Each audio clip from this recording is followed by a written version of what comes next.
Soro Amokwe TV anyị na-ekene unu na-asụ unu daalụnụ ebe ọ bụla nche sonyere anyị ebe anyị nọ tata bụ na primary school ndị Ugwuaji. Ebe a ka a na-atụ ntụliaka maka onye ga-abụ igwe ndị Ugwuaji tata ka ọ ga-ebi. Ka m gwazie gị ihe mere tata, enwere nnukwu mmadụ Ugwuaji jide ebube amara n'ụwa niile gbaa gburugburu bụ onye na-anọchite anya Enugu South and North Federal Constituency.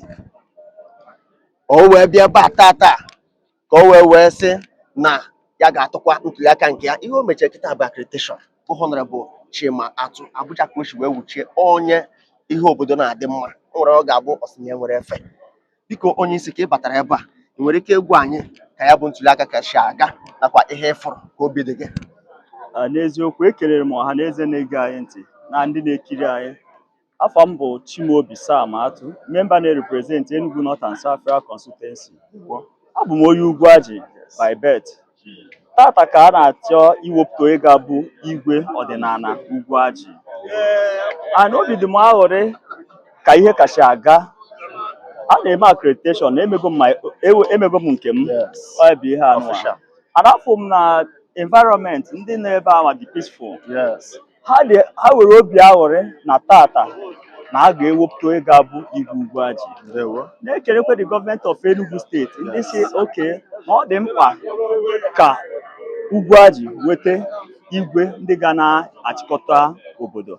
Ọ bụrụ ihe dị izi, ọ ihe Chineke ekene. Na-ekelekwa the leadership na-asị na Ugwuaji bụ ndị laikiri ihe ọma. Ha bụ ndị na-achọ udo, ha bụ ndị na-achọ ọganiru obodo na steeti anyị and Nigeria in general. I believe na tata Enugu steeti Nigeria ga-adịkwa happy na o nwere obodo bụ Ugwuaji ebe ihe ọma na-aga, ebe ndị ukwu nọ. Thank you. Ya bara gị. Nke ikpeazụ, kiri okwu ndụmọdụ ị nwere ike ịgwa onye meriri tata ma onye na-emeri ha?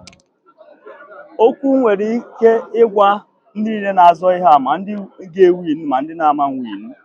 N'ebe ọbụla a na-enwe ndọrọndọrọ ọchịchị, a ga-ewereta onye ga-ewin. Onye win bụ the minds of the people, otu ndị mmadụ si wee chọọ ya. Ọ bụrụ na onye ahụ bụ ihe kacha wee malụ ihe, ọ bụrụ na onye ahụ bụ ihe mee ihe niile, nọọ onye people che na ha yekwe their vote na ọ ga-eme ha ihe ọma. Onye nke na-ewin ewere na-ewere ihe a ga-eme ya wee ndidi na ihe ọma ada agwụ na ọ ga-agbakọtakwa ọnụ wee solu wee meziwe obodo. Na ihe na-enye m obi ahụ na ndị niile na-azụ ya bụ ụmụnne. Ha ncha bụ ụmụnne. Win or lose, both of them bụ the winner. So ha ncha bụ ihe win this election. Ha chịkọta ka obodo dị mma, because ebe udo dị ka ọganiru na-adị. Anyị ekene gị. Ka ị na-esokwara Amokwe TV, a ga-ewetara gị onye meriri tata wee na-asịkwa gị Ugwuaji ga-adị mma. Mara na ọ bụ ndị Chima atụ media na Amokwe TV na ebe a na-ewetara gị ka ya bụ mmemme si aga. Ndewo. Ndị ọma na-esoro Amokwe TV, anyị na-ekene unu na-anabata unu tata maka na ebe ụgbọ gboro anyị wee jebe bụ na Community Primary School dị na Ugwuaji, ebe a na-eme ntụliaka maka onye ga-abụ igwe ndị Ugwuaji.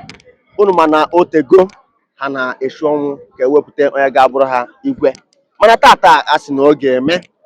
Ewefu nnukwu mmadụ bụ aka na-achị Enugu South. Ya bụ ịma na okpuru ọchị Enugu South na Ugwuaji nọ na okpuru ya bụ Enugu South, mana enwe bụkwa na onye Ugwuaji. O wee sị ka ya bịa. Ihe ọ ga-eme kịta bụ accreditation. Ifugo na o wepụtara oge wee sị na ya ga-abịa ma accreditation, so tụọ vote sị ya so wee wepụta onye ga-abụ igwe ndị Ugwuaji. Biko Mayor, kedu ihe ị na-agwa ọha na eze na-ekiri anyị ebe niile dị n'iche iche gbasara ka ya bụ ntụliaka si aga nakwa ihe na-agwa ndị Ugwuaji na onwe ha ihe ha mee taa? Ọha na eze na-ege ntị, ekene m unu. Afa m bụ nwa amadi Honorable Barrister Nkwuo Chimezie. Abụ m onye Ugwuaji ọkụ n'anụ. Ndewo. Yes, tata ka anyị tụnyelụ na anyị ga-eme our igwe election. Anyị ga-ahọpụta onye ga-abụ igwe, the traditional ruler of Ugwuaji. Onye the whole traditional and the custom mandate ga-adị n'obi a n'Ugwuaji. Ọ tata ka ọ ya eme. Aya kene gị. Ya bara gị. Ịhụgoro ihe ha na-ekwu maka o gosiri na Ugwuaji ga-adị great again today. Yes. kedu okwu ị na-agwa onye dara ada na ọ bụ na atụcha ha nakwa onye meriri?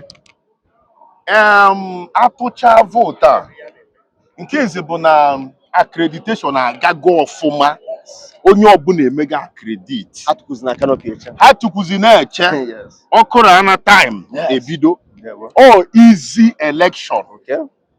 Ịbịa onye ọbụla sọlụ gị ịtụnyelụ general exercise your right, exercise your free will, exercise your free mind. Ife and ọ na-aga ọfụma. Ife na-agwa onye ọbụla bụ na enwero emecha election a ihe a ga-akpọ bụ the winner, enwero onye dalụnụ. Ọgwa na ife na-agwa ọha na eze, nobody is a loser. Ụgwa ji niile bụ the winner. Maka enwere any throne mmadụ na-abụ na anọ na ya. Yes, ofu onye ga-anọ nata na ya, ndị ọzọ adọnyere ugwu. Enwere onye dara, nobody is a loser. Ugwaji is the winner. Citizens of Ugwaji, they are the winners. Tomorrow, the future of our children are the winners. Enwere anybody aga say na oya ada. The only thing bụ na onye a ka vote ya ka nke mmadụ ọzọ niile. Onya wa ka. Anyị ekene gị maka isere anyị na Amokwe TV. Oge elete na ọnya ahịlachikwe ka na-ekwu kedu okwu ikpeazụ nwere ike ịtọgbọsara anyị? Okwu ikpeazụ na-atọgbọ bụ na nna ekene nke izizi na nna ekene Ministry of Chieftaincy Enugu State, Honorable Dikin Okeobodo na ndị ọrụ ya. Ọ gbalụ mbọ wee fụ na ihe a na-eme tata dị. Maka enwere ụfọdụ oche na ọbụrụ ihe dị possible. Mana afụgo na ọ dị possible. Na a na-eme ya, ọ na-aga. Enwere security, mụ ji aka m security nọ everywhere. Isi na nwa ga-ewere ndị isi nke ha ka nke gụwa. So cool down ka eme election. Onye win. Ọ mmadụ niile win. Another one bụ na nna ekene awa gọvanọ. Yes, nna ekene awa gọvanọ n'ebe ụpụrụ iche. Maka na yes, maka na onye nwanyere anyị the enabling environment. The enabling environment o nyere anyị bụ na ife na-aga ọfụma. Ị na-anya na Mondays eweburu onye na-apụta. Mana okwefu na taa bụ Monday. Okwefu na everywhere juru. So he's a great man. Yes, we made the right choice. Thank you. N'ebe Barrister Peter Mbana. Ndewo. Anyị na-ekene ọha na eze. Anyị na-ekene gị. Na-asị ka ọ baala unu. Ndewo. Thank you and God bless. And you too. Cheta na ọ bụ ndị Chima Atụ Media na Amokwe TV na ebe a. Anyị wee na-ekene na-asị ya baara unu. Ndewonu. Thank you.